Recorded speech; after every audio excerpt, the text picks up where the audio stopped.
Խելքը զարդարում է մարդուն։ Կիրգիզական հեքիաթ։ Վաղուց, շատ վաղուց մի հարուստ խան է լինում։ Նա մի հավատարիմ վեզիր է ունենում, որը նրան խելոք խորհուրդներ էր տալիս։ Բայց ոչ նա, ոչ էլ վեզիրը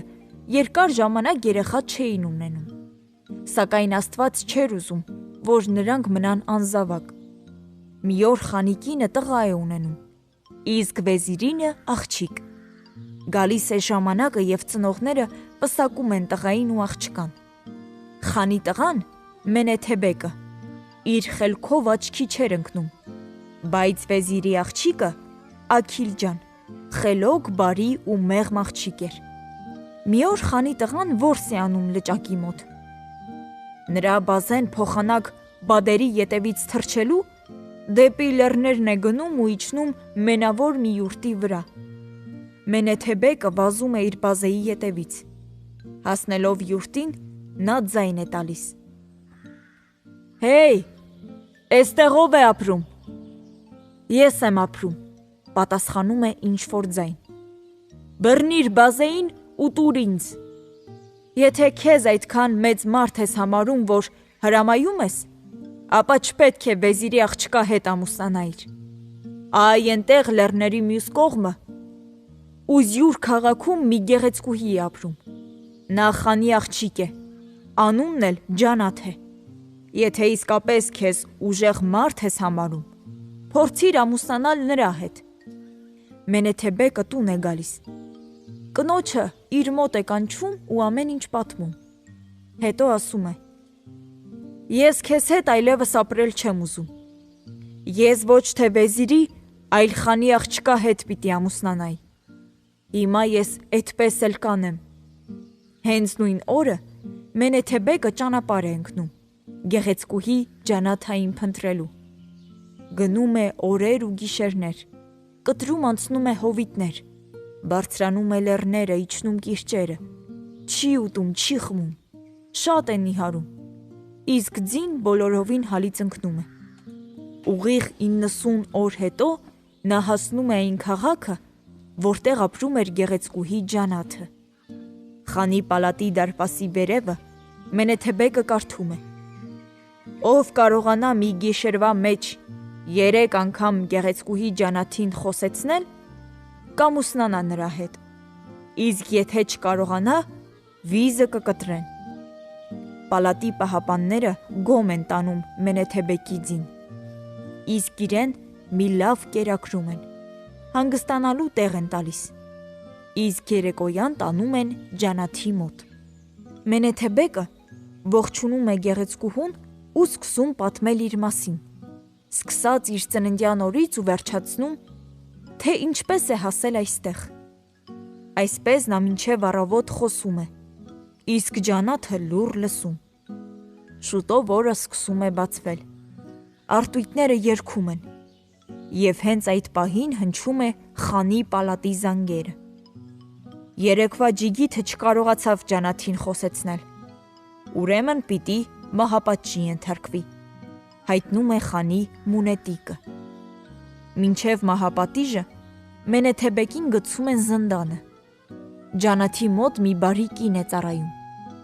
Նա շատ է խեղճում այդ ջահել ջիգիթին, թաքուն զնդանից հանում է ու իր տուն տանում։ 2 շաբաթ նա պահում է, հետո ուղարկում իր հոտն արածեցնելու։ Խանի որդին ստիպված դառնում է հովիվ։ Աքիլջանը շատ է սպասում Մենեթեբեկից մի լուր ստանալու։ Հետո հորից խնդրում է թույլ տալ նրան փնտրելու։ Աքիլաջան մազերը հավաքում է ու տեբետեի տակ տղամարդու շոր է հագցնում, թամբում է ձին ու ընկնում ճանապարհ։ Գնում է, մինչև որ հասնում է Ուզյուր քաղաքը։ Խանի պահապանները տանում են ջիգիթի ձին, նրան մի լավ կերակրում են, թողնում են, որ հանգստանա, իսկ երեկոյան տանում են գեղեցկուհի Ջանաթի մոտ։ Աքիլջանը խոր գլուխ է տալիս խանի աղջկան, նստում դիմացն ու ասում. «Գեղեցկուհի Ջանաթ, լսեք ու ինձ մի ճիշտ պատասխան տվեք։ Ես դրա համար եմ ձեզ մոտ եկել։ Լսեք, օրերից մի օր իրար հետ ճանապարհ են դուրս գալիս փայտի վրա փորագրողը, ոսկերիչը, դերձակն ու գրել կարդալ իմացողը։ Շատ են գնում թե քիչ, կանգ են առնում մի լճի մոտ ու որոշում են հանգստանալ։ Իմանալով, որ անտառում շատ գազաններ կան, որոշում են հերթով հսկել ձիերին։ Առաջինը պիտի հսկեր նրանցից ամենակրտսերը, փորագրողը, որպեսզի ժամանակը շուտ անցնի, նա մի փայտի կտոր է վերցնում ու մի գեղեցիկ աղջիկ պատրաստում։ Նրանից հետո դերձակն է պահակ կանգնում։ Սա տեսնում է փայտե աղջկան ու մտածում. «Էս փորագրողը պարծենում է իր շնորհքով, արի դրան ցույց տամ, թե ես ինչ կարող եմ անել»։ Դերձակը մի գեղեցիկ զգեստ է կարում ու հագցնում փայտե աղջկան։ Գալիս է ոսկերչի հերթը։ Նա տեսնում է, թե ընկերները ինչ են արել, և իրեն նրանցից վատ վարպետ չհամարելով, նա ոսկե զարդեր է պատրաստում, ապարանջան, մատանի, մանյակ, ականջողեր ու դրանցով զարդարում է փայտե տիկնիկին։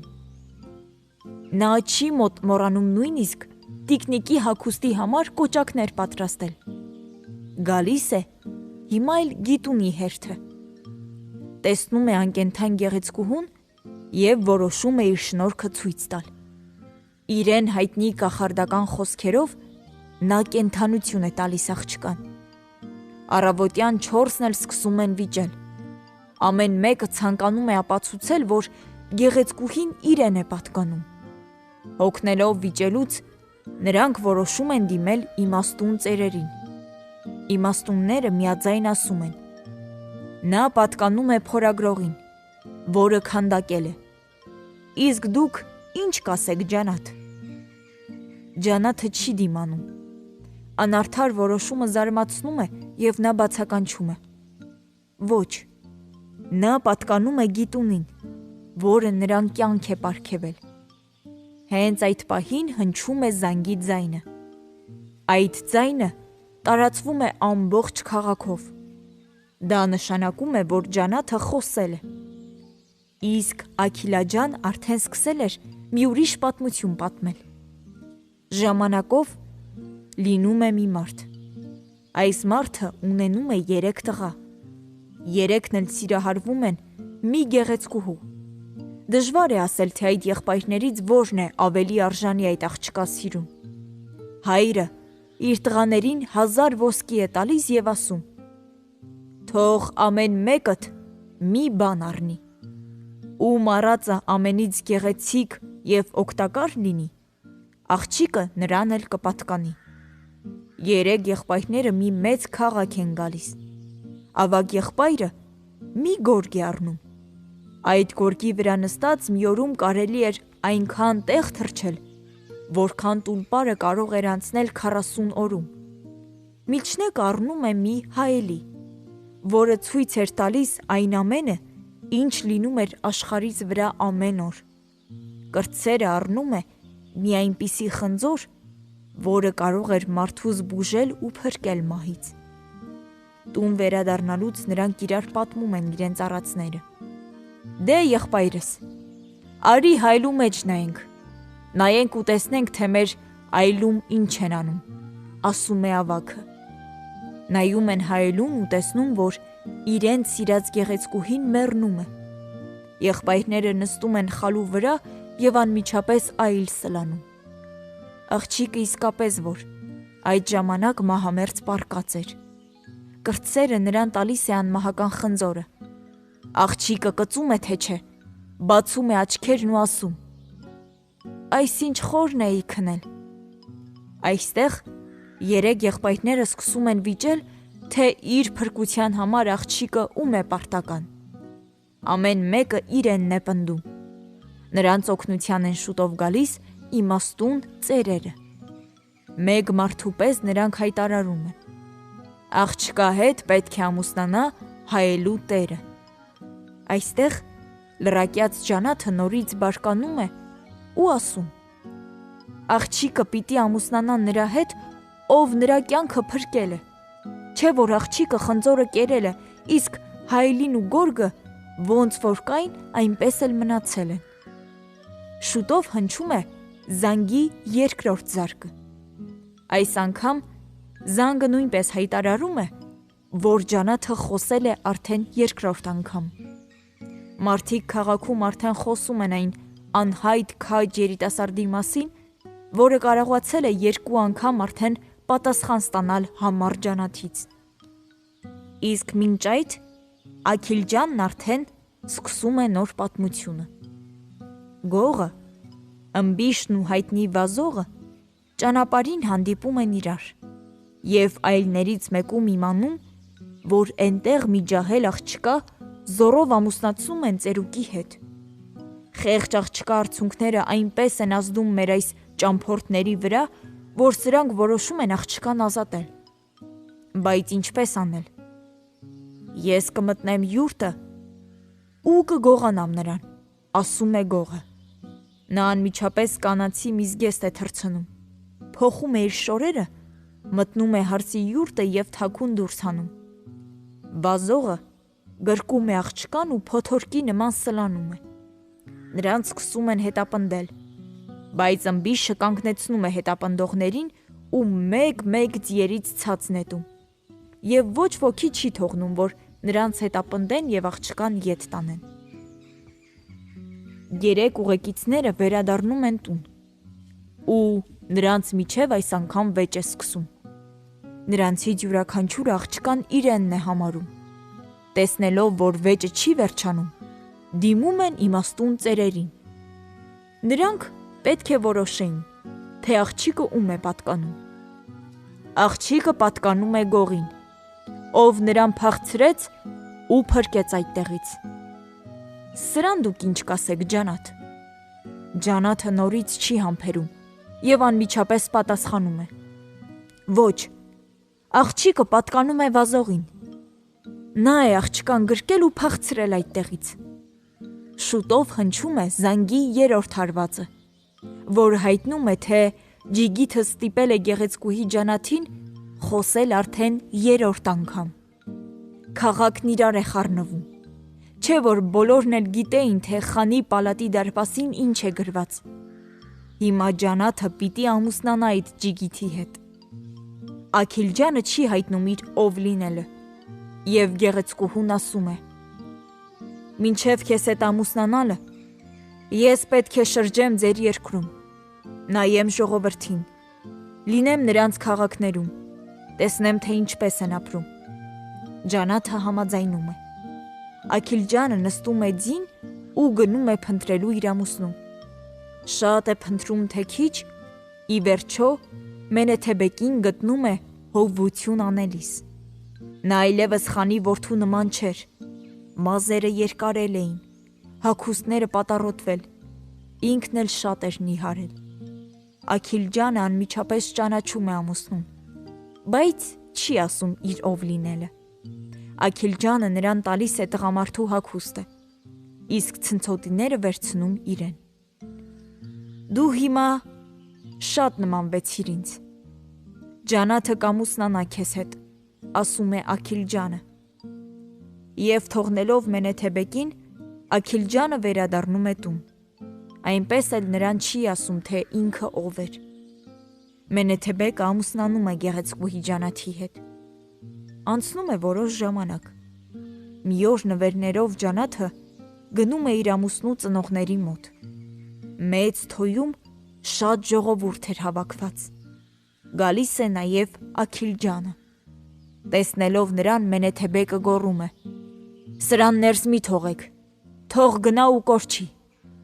Աքիլջանը մոտենում է խանին։ Տեր իմ, ես մի մեծ խնդրանք ունեմ։ Թույլ տվեք Մենեթեբեկին 2 հարց տալ։ Խանը համաձայնում է, և Աքիլջանը հարց է տալիս. Ինչպես կարողացար գեղեցկուհի ջանաթին ստիպել 3 անգամ խոսել։ Եվ հետո հագուստը քեզ ով տվեց, երբ դու ոչխար էիր արածեցնում։ Խանի որդին առանց շփոթվելու պատասխանում է. Ինքս եմ ջանաթին ստիպել, որ խոսի։ Ես երբեք ոչխար չեմ արածեցրել, ու ոչ ոքից հագուստ չեմ վերցրել։ Այդ ժամանակ Աքիլջանը շատ է բարկանում ու ասում է. Չար մարդուն բարի համբավը չի սազում։ Ահա այս ցնցոտիները ումն են եղել։ Նա խուրջինից հանում է Մենեթեբեկի հովվական շորերը։ Հետո պատմում է, թե ինչպես է ջանաթին ստիպել, որ 3 անգամ խոսի։ Պատմում է, թե ինչպես է գտել Մենեթեբեկին ու նրան տվել իր շորերը։ Ես այդ բանը չգիտեի, ասում է Ջանաթը, թե որ այդպես է, ես նրա կինը չեմ ուզում լինել։ Հենց հիմա մեր տուն եմ գնում։ Ջանաթը կանչում է իր ջիգիտներին, հրամայում է ձիերը թամբել և նրանց հետ հեռանում է։ Մենեթեբեկը այստեղ հասկանում է, թե Աքիլջան ինչ խելոք կին է և նրանից փորձում է ներողություն խնդրել։ Խանը շատ է գովում Աքիլջանին ու իր խանության առաջին վեզիրն է դարձնում նրան։ Այդ օրվանից մինչև օրս էլ ժողովուրդը ասում է. խելքը զարդարում է մարդուն։